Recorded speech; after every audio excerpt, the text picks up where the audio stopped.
The Lord be with you. A reading from the Holy Gospel according to Luke.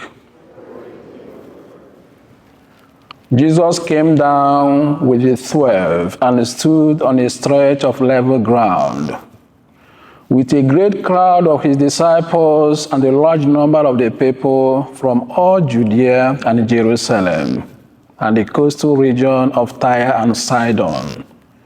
And raising his eyes toward his disciples, he said, "Blessed are you who are poor, for the kingdom of God is yours.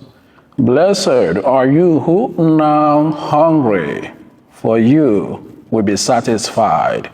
Blessed are you who are now weeping, for you will laugh. Blessed are you when people hate you, and when they exclude you and insult you, and denounce your name as evil on account of the Son of Man. Rejoice and leap for joy on that day. Behold, your reward will be great in heaven, for their ancestors treated the prophets in the same way. But woe to you who are rich, for you have received your consolation. Woe to you who are fed now, for you will be hungry. Woe to you who laugh now, for you will grieve and weep. Woe to you when all speak well of you, for their ancestors treated the false prophets in the same way." The Gospel of the Lord. From the first reading, Jeremiah gave us two choices to choose from. One is curse, and the second is blessing. And before now, the people of Judah, they obeyed the law. They did everything God told them to do. But there was a time they decided to put their trust in human beings. And Jeremiah came to them and said, "You see, time is going to come. I can see Nebuchadnezzar and his armies coming to take Judah and destroy the temple." And they say, "We know what you do. We don't believe you, Jeremiah." They told Jeremiah, "We have the temple. This our temple is going to protect us. When the Babylonians come, we're going to be saved." But that temple did not save them. Instead of them putting their trust in God, they put their trust in the temple. The question for us today is, which choice are we going to make? Do we want to choose curse or blessing?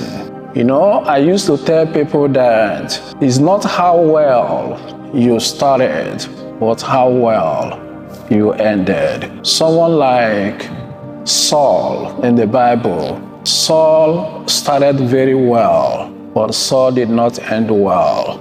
He was chosen to be the king of Israel by God. But all of a sudden, Saul decided to put his trust in himself. What about Solomon?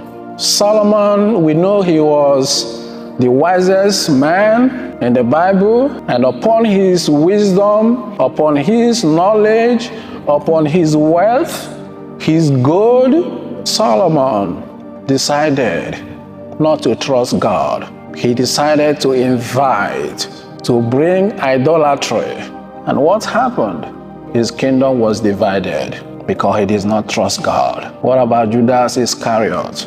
Judas was one of the 12 of the apostles. He was the treasurer of the apostles, but he decided not to trust God.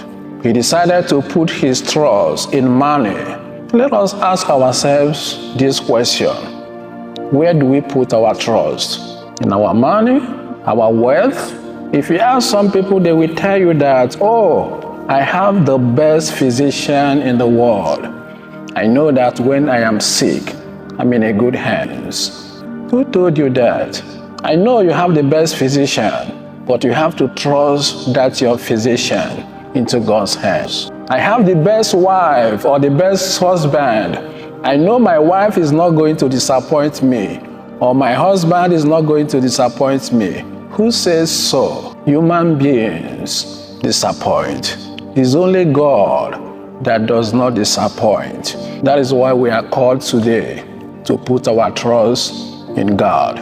Ask yourself, when temptation comes now, am I going to be able to stand this temptation? Remember in the Bible, Job, one day, Job did not know that the whole family will be perished. He lost all his children. Not just that, Job lost everything he had, but Job did not bow down. He trusted in God. Where is our trust? Where do we put our trust? Where? Maybe right now you are into trouble. You don't know whether to put your trust in God. Maybe you have lost the hope. You don't even know whether God exists. Is that where you put your trust in? Let us trust God. He never disappoints. If you read Malachi chapter 3 verse 6, God says, I am the Lord, and I will not change. He will not change. And He is the only one we should put our trust in. He is the only one. And that is what Jeremiah meant. Choose curse. Curse is a symbol of death, or choose blessing. Let us choose one. But I believe every one of us will choose the blessing.